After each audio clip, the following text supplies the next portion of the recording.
Taste the Daily.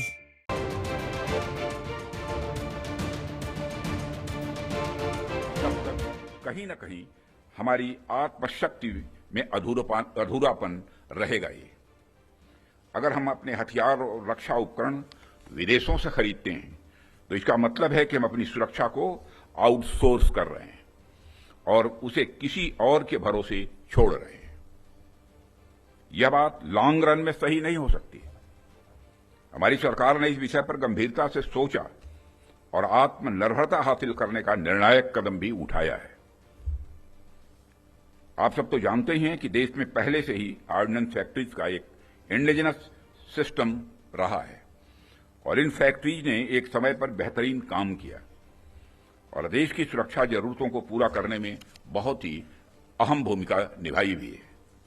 इनके अलावा हमारे पास डिफेंस पीएसयूज का भी एक मजबूत इकोसिस्टम पहले से ही है।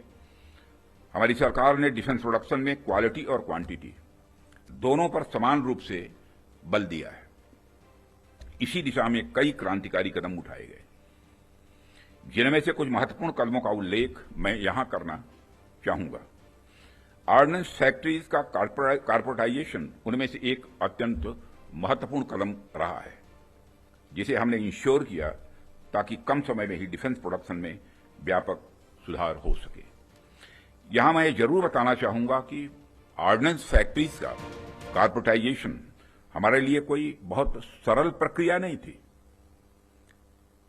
इसमें अनेक जटिल प्रश्न थे और चैलेंजेज भी थे, परंतु हमने इसे इसलिए लागू किया क्योंकि यह एक अर्जेंट रिफॉर्म था। अब प्रश्न उठता है कि यह अर्जेंट क्यों था। इसका एक बड़ा कारण था क्वालिटी।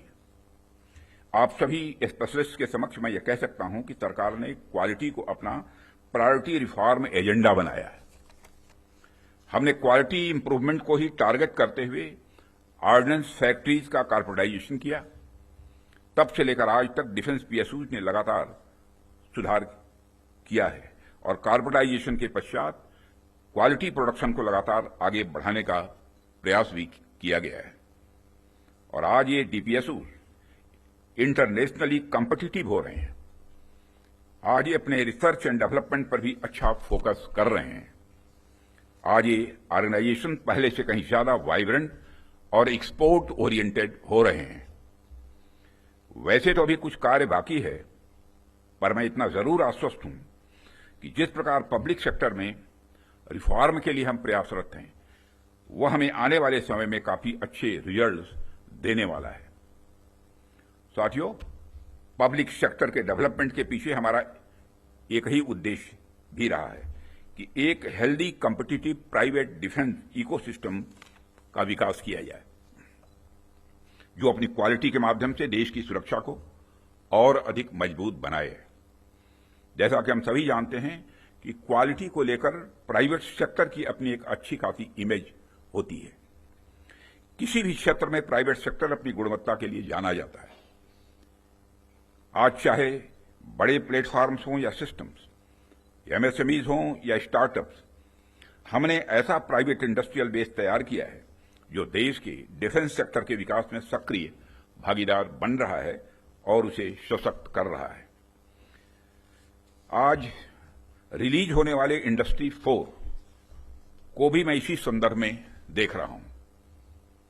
यह निश्चित रूप से हमें स्मार्ट मैन्युफैक्चरिंग के एक ऐसे एरा में ले जाएगा जहां से हमारे लिए कई नए डायमेंशंस खुलेंगे।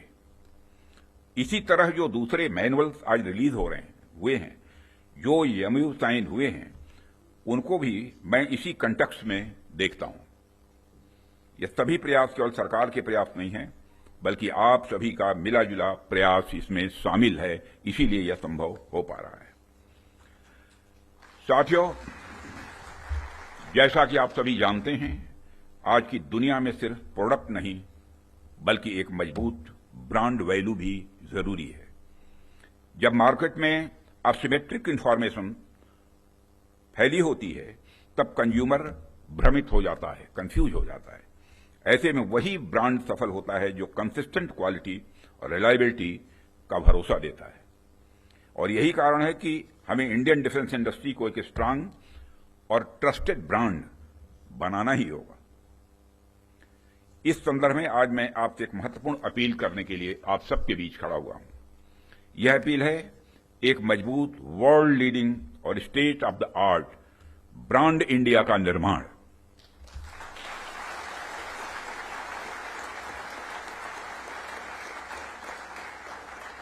ताकि दुनिया की डिफेंस मार्केट में प्रोडक्ट्स को लेकर जब कंट्रीज के मन में डाउट हो तो वह ब्रांड इंडिया को चूज करे। Whenever in doubt, go for India। यह हमारी यूएसपी होनी चाहिए, यही हमारी यूएसपी होनी चाहिए। ब्रांड इंडिया का मतलब है कि अगर किसी इंडियन कंपनी ने कुछ प्रॉमिस किया है तो वो होगा ही होगा, होकर ही रहेगा। किसी प्रोडक्ट की फला रेंज तक मारक क्षमता है तो होगा ही होगा, यह भरोसा होना चाहिए। उससे नीचे का तो कोई सवाल ही खड़ा ही नहीं होता। किसी प्रोडक्ट की फला टेम्परेचर तक में काम करने की कैपेसिटी है तो होगी ही होगी, उससे नीचे का तो कोई प्रश्न ही नहीं खड़ा होता। यह होना चाहिए हमारा क्वालिटी एस्योरेंस और ब्रांड इंडिया का भरोसा। और जब हम ऐसा कर पाने में सफल होंगे तभी इंटरनेशनल बायर्स हमें एक ट्रस्टेड सप्लायर के रूप में देखेंगे और कहेंगे don't go for doubt, go for India.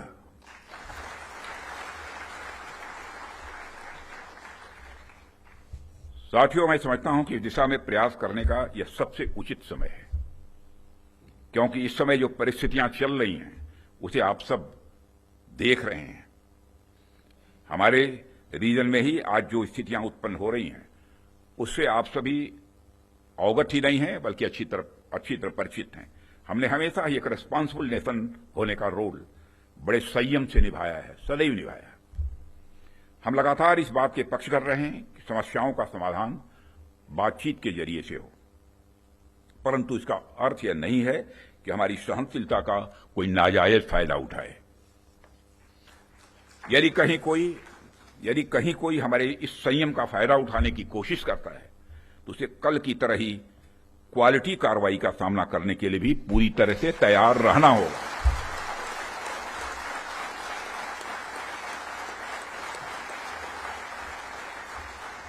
कल की तरह ही क्वालिटी कार्रवाई का सामना करने के लिए उसे तैयार रहना होगा।